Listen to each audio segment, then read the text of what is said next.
Mantan Menteri Sosial Juliari Batubara meminta Majelis Hakim membebaskannya dari semua dakwaan kasus korupsi Bansos COVID-19. Saat menyampaikan pembelaannya di Pengadilan Tipikor, Juliari mengaku menyesal telah menyusahkan banyak pihak akibat perkara yang menjeratnya tersebut. Oleh karena itu, permohonan saya, permohonan istri saya, permohonan kedua anak saya yang masih kecil-kecil, serta permohonan keluarga besar saya kepada Majelis Hakim yang mulia, akhirilah penderitaan kami ini dengan membebaskan saya dari segala dakwaan. Juliari juga menyebut nama Presiden Joko Widodo saat membacakan nota pembelaannya. Dia meminta maaf pada Jokowi karena sebagai Menteri Sosial kala itu tidak melakukan pengawasan ketat kepada anak buahnya. Permohonan maaf juga disampaikan kepada Ketua Umum DPP PDI Perjuangan Megawati Soekarno Putri. Terutamanya permohonan maaf akibat kelalaian saya tidak melakukan pengawasan yang lebih ketat terhadap kinerja jajaran di bawah saya, sehingga harus berurusan dengan hukum. Perkara ini tentunya membuat perhatian Bapak Presiden sempat tersita dan terganggu. Saya sadar bahwa sejak perkara ini muncul, badai ujaran dan cacian datang silih berganti ditujukan kepada PDI Perjuangan. Namun, Komisi Pemberantasan Korupsi KPK yakin Majelis Hakim akan mengabulkan tuntutan jaksa penuntut umum. KPK optimistis dengan apa yang sudah diuraikan dalam surat tuntutan akan terbukti, dan Majelis Hakim akan mengabulkan amar tuntutan jaksa penuntut umum. Kata PLT juru bicara KPK Ali Fikri, seperti kami kutip dari Kompas.com. Sebelumnya, jaksa penuntut umum KPK menuntut Majelis Hakim agar menghukum Juliari dengan pidana 11 tahun penjara. Menjatuhkan pidana terhadap terdakwa berupa pidana penjara selama 11 tahun, dikurangi selama terdakwa berada di dalam tahanan, dengan perintah supaya terdakwa tetap ditahan dan denda sebesar Rp500 juta subsidi 6 bulan kurungan. Juliari Batubara didakwa menerima suap senilai Rp32,4 miliar dari rekanan penyedia bansos penanganan COVID-19 untuk wilayah Jabodetabek. Tim Liputan Kompas TV. Saudara, lalu apa yang membuat terdakwa kasus korupsi dana bansos COVID-19 Juliari Batubara meminta vonis bebas kepada Majelis Hakim di persidangan? Akankah permintaan Juliari ini dikabulkan Majelis Hakim? Kami akan perbincangkan hal ini dengan kuasa hukum Juliari Batubara, Dion Pongkor. Lalu lewat sambungan telepon ada pelaksana tugas juru bicara KPK, Ali Fikri, serta advokat dari Visi Integritas, Donald Faris. Selamat malam Bapak-Bapak, sehat selalu? Selamat malam. Iya. Selamat malam. Iya, saya ingin berikan kesempatan kepada Bung Dion Pongkor dulu. Saya ingin konfirmasi Pak Dion bahwa ada pernyataan dari Pak Juliari Batubara yang mengatakan bahwa saya baru tahu ada kasus ini. Sebelumnya tidak pernah ada, Pak. Ini kata Juliari di Pengadilan Tipikor. Lalu kemudian ia menganggap tidak pernah menerima potongan atau pungutan fee senilai Rp10.000 dan ia juga tidak pernah menerima uang apapun dari potongan bansos COVID-19. Betul seperti itu? Iya, saya setuju tadi pengantar dari Bang Aiman bahwa apa saja fakta-fakta hukum sehingga Pak Juliari itu meminta dibebaskan. Kan seperti itu. Pasal ini kan yang dikenakan dalam kasus Pak Juliari ini kan pasal 12 huruf B, pasal suap. Memberi uang sebagai akibat untuk pejabat itu melaksanakan atau tidak melaksanakan sesuatu dalam kewenangannya. Di sidang ditanya kepada vendor-vendor, uang itu diberikan kepada siapa? Kepada Matius Djoko Santoso. Untuk apa? Sebagai ucapan terima kasih karena telah ditunjuk sebagai vendor. Nah, pada saat OTT pun kan memang uang itu kan disitanya dari tempatnya Matius Djoko Santoso. Matius Djoko Santoso menyampaikan bahwa ini uang untuk Pak Juliari. Cuman memang yang agak aneh, pungutan-pungutan yang dari bulan April, Mei, tapi masih ada sama Matius Djoko. Itu yang pertama. Yang kedua, pasal suap dalam pengalaman kita selama ini, paling gampang dibuktikan itu melalui sadapan.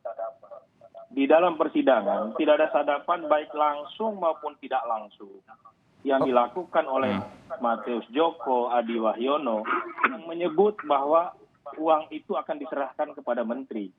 Oke. Ada sadapan-sadapan yang menyampaikan soal ada setoran-setoran dari vendor. Itu antara Setoran dari vendor untuk Pak Juliari maksudnya kan? Setoran dari vendor untuk Pak Juliari, ada rekaman seperti itu yang kemudian dibantah oleh Pak Juliari. tidak ada rekaman sama sekali. Oke. Permasalahannya kan di situ. Aha. Ini kan pasal ini kan suap, ini kan bukti sederhana sekali selama ini kan suap. Ada Oke. sadapan dilakukan OTT. Berikutnya, Pak Juliari itu kan juga sebenarnya tidak kena OTT. Beliau mendapat informasi bahwa ada OTT, datang memberi klarifikasi, ternyata sudah ditetapkan sebagai tersangka dan langsung ditahan. Kami menghargai proses yang dilakukan oleh KPK, Ya. kita ikuti, tidak pernah protes, mengikuti proses hukum karena kita yakin ada asas praduga tidak bersalah. Oke, jadi saya simpulkan dua ini. Ada kedua kesimpulan yang Anda sampaikan tadi, bahwa yang pertama klien Anda, Juliari Batubara, mantan Menteri Sosial, tidak pernah menerima potongan pungutan fee Rp10.000 per paket bansos. Itu yang pertama. Yang kedua, Anda juga menyampaikan tadi bahwa tidak ada pula bukti yang bisa menguatkan bahwa Juliari Batubara menerima fee yang uang dari potongan bansos itu. Betul ya? Betul. Oke, betul. baik. Tambah sedikit aja Pak. Bahwa aliran dana itu gampang kok dibuktikan. Nah. Pada kasus Pak Juliari ini tidak ada uang, tidak ada aset atau harta berharga yang disita oleh penyidik, gitu loh. Oke, baik. Saya sebelum ke Pak Ali Fikri, ke Bung Ali Fikri, karena ini terkait dengan proses sidang yang masih berlangsung, saya ingin ke Bung Donald Faris dulu. Apa tanggapan Anda dari pernyataan pengacara Juliari Batubara, Dion Pongkor? Ya, itu pernyataan yang sah saja tentu sebagai kuasa hukum dari beliau. Tetapi fakta hukum yang ada di pengadilan sudah mengelaborasi bagaimana meeting of mind, kemudian perbuatan-perbuatan yang dilakukan oleh terdakwa bersama PPK pada waktu itu. Jadi ada 2 PPK, salah satunya adalah Matius, di mana yang menyebutkan bahwa terdapat sejumlah pertemuan, jadi bukan sadapan, dasarnya adalah sejumlah pertemuan, Ya. pemufakatan yang memang arahnya meminta kepada PPK untuk mengumpulkan jatah pungutan sebanyak 10.000. PPK itu panitia di Kemensos ya? Yes, PPK-nya. Jadi proses lelang itu kan Ya. menjadi tanggung jawab PPK, panitia lelangnya. Ya. Nah, dari situ kemudian KPK membuka tabir yang lebih luas. Siapa yang kemudian pihak yang diduga mengarahkan untuk melakukan itu. Dan Oke. kesaksian dari PPK, janji dan komitmen itu diminta oleh Menteri Sosial pada waktu itu, dalam hal ini terdakwa Pak Juliari, dan para PPK lah yang kemudian mengumpulkan uang-uang itu ke yang bersumber dari sejumlah vendor. Vendornya banyak ya Mas Aiman, tidak hanya satu. 29 miliar itu adalah akumulasi dari seluruh vendor yang menerima paket. Apakah uang itu kemudian akhirnya diterima oleh Mensos Juliari Batubara kala itu? Dari sejumlah keterangan memang uang itu dinikmati dalam bentuk lain, Mas Aiman. Misalnya? Bentuk sarana, fasilitas, menurut keterangan saksi itu digunakan juga untuk pesawat penerbangan dan seterusnya, membiayai kegiatan artis dan seterusnya itu, saya kutip di sejumlah fakta-fakta persidangan. Jadi bentuknya sudah dalam bentuk yang lain. Tapi tidak usah khawatir kita Mas Aiman. Kalau kita banyak belajar dari pengalaman kasus-kasus yang ada, seperti kasus elektronik KTP yang dulu melibatkan Setia Novanto, juga tidak ada rekaman langsung yang menyebutkan atau meminta Setia Novanto, dan juga tidak ada bentuk cash money langsung kepada Setia Novanto.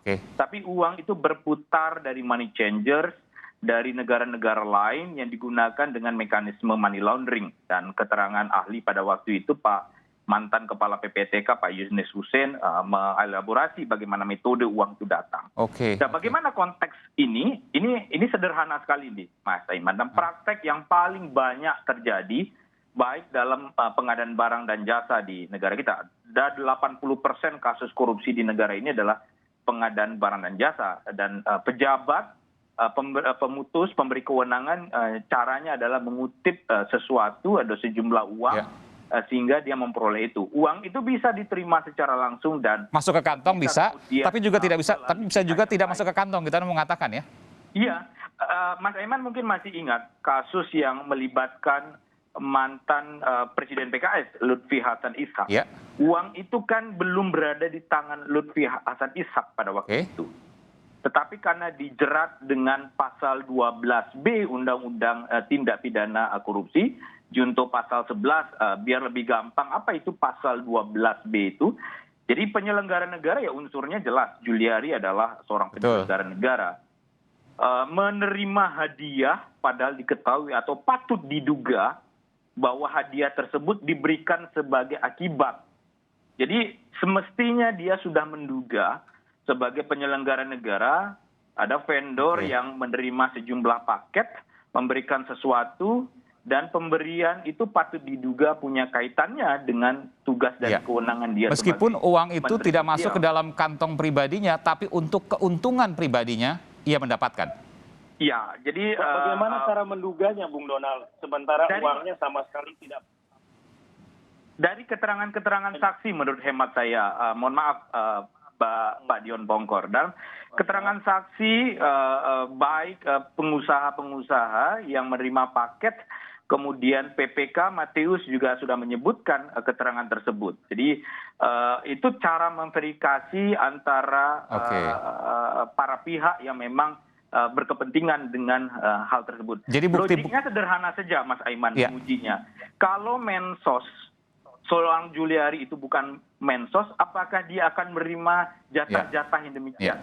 Tentu pasti tidak, karena dia Mensos dan punya kewenangan alokasi di Jabodetabek saja. Anda bayangkan, Mas Aiman, 6 triliun rupiah bansosnya. Belum kita bicara soal DPR-nya ya. Tapi disitulah kemudian memang dalam hemat saya, pandangan saya melihatnya tentu dari segi aspek hukum pembuktiannya, bahwa disitulah kemudian relasi antara para pihak ini, meeting of mind-nya menjadi ketemu begitu. Ya, ada keterangan saksi-saksi yang menyebutkan yang kemudian ada pemberian uang meskipun tidak ke kantong pribadi, tapi untuk keuntungan yang bersangkutan secara tidak langsung. Ya, apalagi itu menurut keterangan saksi dilakukan atas perintah yang bersangkutan. Nah, itu makin jelas bentuknya, Mas. Baik, saya sebelum ke Bung Ali, saya ingin ke Bung Dion Pongkor dulu untuk menjawab itu. Silakan, Bung Dion. Ya, susahnya begini, Pak Donald ini kan sebenarnya juga sekarang pengacara. Dia mengerti bahwa membicarakan fakta sidang itu harus berdasarkan dokumen persidangan. Nah, selama saya bersidang, saya tidak pernah melihat Pak Donald itu mengikuti sidang. Nah, contoh tadi soal jatah. Kan mengikuti sidang nggak perlu langsung datang, ada Zoom sekarang, Bung Dion. Iya, ada Zoom. Coba tanya sama Pak Donald, apakah dia ikut dari awal sampai akhir. Tapi nggak apa-apa. Saya kan juga perlu menjelaskan karena saya ada di dalam. Substansi aja, yang mana yang salah, Anda boleh sampaikan itu. Begini, ya, mengenai jatah-jatah tadi kan saya sudah buka dengan pernyataan bahwa vendor-vendor itu setelah diperiksa, kembali ke meeting of mind menurut Pak Donald tadi, setelah diperiksa, kenapa menyerahkan uang dan untuk siapa? Gitu loh. Semuanya menyatakan bahwa menyerahkan uang untuk PPK sebagai rasa terima kasih. Karena telah ditunjuk sebagai vendor. Kan seperti itu penjelasan dari para vendor. Gitu. Hanya dari terdakwa yang juga saksi mahkota Matius mengatakan bahwa uang ini adalah perintah dari Pak Juliari. Tapi menurut kita ada rangkaian keterangan yang terputus. Sehingga kan kita perlu mencari lewat petunjuk-petunjuk sebenarnya, Pak. Yang paling mudah adalah apa? Sadapan.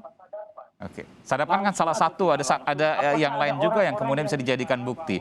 Uang ini adalah permintaan Pak Juliari, itu kan Iya, ada. Baik. Nanti saya akan ke sana, Bung Dion. Tapi saya harus sampaikan juga bahwa sadapan adalah salah satu bukti. Tapi bukti-bukti lain kan juga harus kemudian diperhitungkan juga, dan itu ada.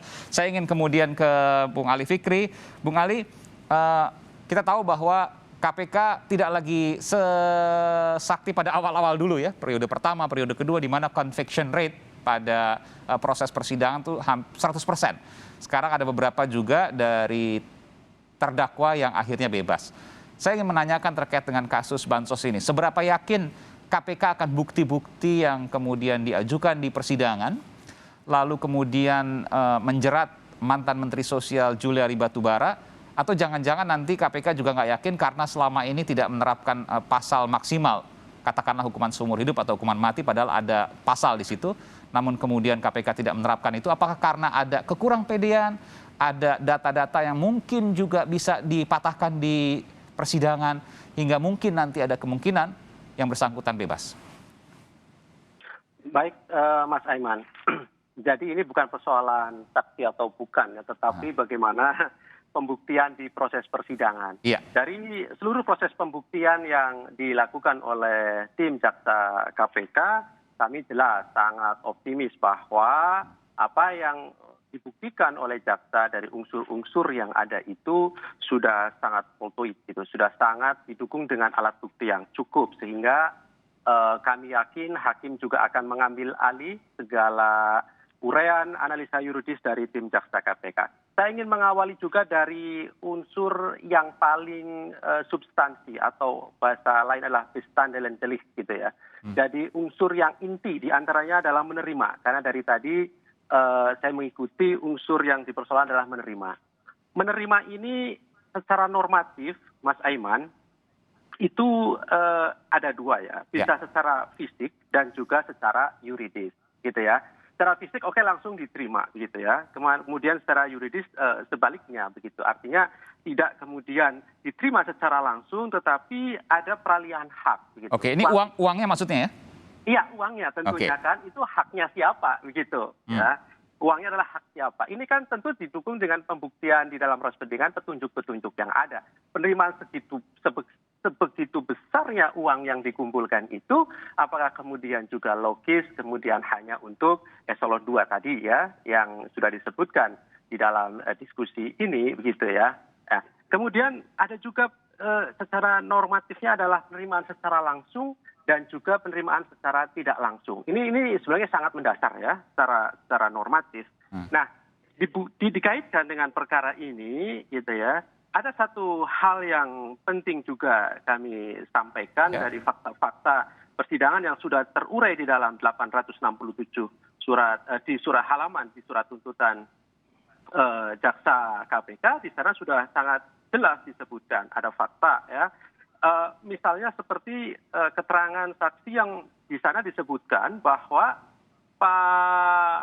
ada skema, gitu ya, ada skema pembagian jumlah alokasi 1.900.000 paket bansos. Dan itu ada intervensi campur tangan langsung dari Menteri Sosial saat itu, gitu. Ya, yang itu dibagi nanti untuk Jabodetabek dan beberapa. Meskipun memang betul bahwa uang tidak ada yang mengalir langsung ke kantong pribadinya. Iya, kalau secara penerimaan secara fisik secara langsung, begitu ya, tadi sudah dijelaskan oleh penasihat hukumnya, tetapi kemudian kan jelas diketahui ada sekian uang yang dikumpulkan oleh eselon 2-nya yang itu ada keterkaitan, begitu. Arahan, boleh saya katakan arahan? Ada arahan dari awal. Begitu, dari Menteri Sosial dari kala itu? Menteri Sosial, yang kemudian ujungnya ada penerimaan uang yang jumlahnya tadi tidak rasional untuk dikuasai satu orang, gitu kan? Nah, itu petunjuk-petunjuk yang sangat yakin bahwa jadi bahwa di pledoi kemudian disampaikan bahwa tidak ada uang yang diterima yang bersangkutan, ya benar, tapi bahwa itu kemudian tidak menggugurkan proses pidananya karena ada hal lain yang kemudian dimiliki buktinya oleh KPK. Tapi saya ingin tanya tadi pertanyaan Bung Dion tadi ke Anda, Bung Ali, bahwa yang paling mudah adalah ketika ada hasil penyadapan yang menyatakan bahwa yang bersangkutan menyuruh atau mengarahkan, dan itu tidak ada di hasil sadapan. Benar demikian? Saya kira penyadapan itu hanya satu tool, satu alat bukti, dan itu petunjuk, gitu ya. Dan itu hanya petunjuk, begitu. Alat bukti itu kan banyak keterangan saksi, dokumen, alat bukti tertulis, surat, dan lain-lain, begitu ya. Saya kira tidak juga demikian ketika dalam satu perkara harus ada hasil dari sadapan. Jadi benar bahwa memang hasil sadapan tidak ada satupun yang digunakan di proses persidangan sebagai alat bukti? Iya, artinya begini, Mas Aiman. bahwa hasil sadapan yang langsung mengatakan terkait dengan pembicaraan mengenai uang begitu ya, itu memang kemudian tidak ada, tetapi petunjuk-petunjuk awal dari keterangan saksi, kemudian pengakuan dari terdakwa sendiri bahkan di proses persidangan yang pernah menuliskan di sebuah buku kerja Adi Wahyono, menuliskan skema pembagian alokasi 1.900.000. Ini poin pentingnya di situ. Ada mens rea gitu ya. Ada niat jahat ya. Niat batin dari situ nih dari awal. Dan itu dikumpulkan oleh KPK sebagai bukti-bukti, tidak hanya salah satu bukti ya ini penyadapan. Jadi itu Anda mengatakan itu mensimplifikasi bahwa bukti hanya sadapan, tidak demikian gitu ya? Iya betul sekali Mas Aiman. Oke, nanti saya ke Bung Dion untuk menjawab ini, tapi saya ingin juga bertanya nanti selepas jeda saya akan segera kembali, apakah ini akan berhenti hanya di Menteri Sosial Juliari Batubara, Menteri Sosial yang lalu ya, mantan Menteri Sosial, apakah juga akan ke yang lain? Karena rasanya biasanya kan menteri itu bekerja sama juga dengan DPR.